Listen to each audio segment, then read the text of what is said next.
If I were coming over to your house right now I was going to ring the doorbell, I was knocking on the door, how many of you would be making the statement, but my house is a mess? Or Keith, you'll have to excuse the mess. So what do? You know what we do. We start throwing all of our stuff into closets. Dishes, clothes, anything we can find, we just throw it into a closet. We just stuff it in there. And we hope no one opens that closet door. It looks clean on the surface, but we know the truth.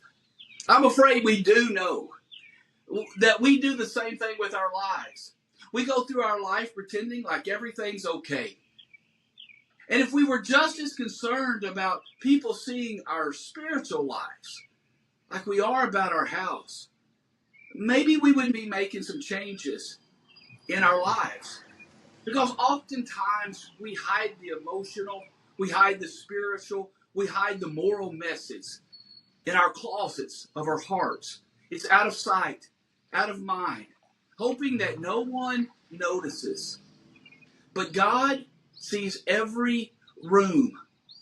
See, as humans, we want people to think that we've got this perfect marriage, that we've got this perfect family, we got this parenting under control, and our kids are good kids, and they're going to obey all the rules. We want everyone to think that we've got this great house, this great life. But God knows the real you. 1 Samuel 16, verse 7 says, man looks at the outward appearance, but the Lord looks at the heart. It's not the clean living room that God is focused on. It's the condition of our hearts. And see, we are so consumed with how we look on the outside that we neglect the inside.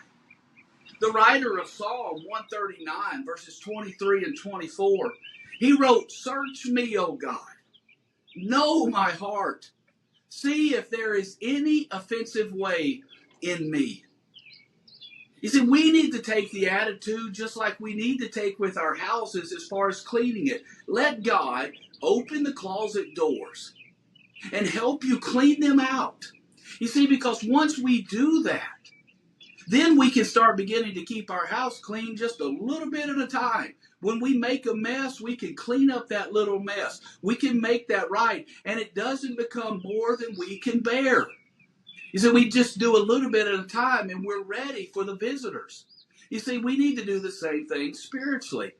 1 John 1, verse 9, if we confess our sins, he is faithful and just to forgive. We don't have to hide the mess. He's ready to forgive and to restore. I feel more comfortable even when I'm at someone's house. If I went over to someone's house and I went in and they had a little bit of a mess lying around, I'm a little more comfortable because it makes me feel normal. It makes me feel like, okay, so there's other people that have a mess in their house just like me, just like my life is a mess. You see, we have to become comfortable with that. Because we all know if you got a clean house, you probably got a messy closet somewhere. You've probably stuffed everything in that closet. Wouldn't it be nice to just admit those things, to confess those things one to another, and clean up the messes in our house before company comes over, just because we want a clean house? The same thing is true with your life. Those that care about you already know you're not perfect, because they're not perfect. Once again, the writer of Psalm, in Psalm 51, verse 10, he says, create in me a clean heart, O God. See, only God can truly clean the mess that we've hidden for too long. Maybe it's time to clean out those closets in your life and really make things right with God. Maybe it's time to tell God not to excuse the mess, but to forgive the mess and begin to clean it up and make it right in your life. Revelation 3 verse 20 says, behold, I stand at the door and knock.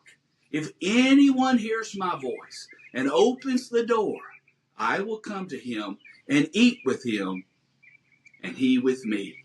Jesus is ready to come into your life. He's getting ready to knock on your door. Will you let him in?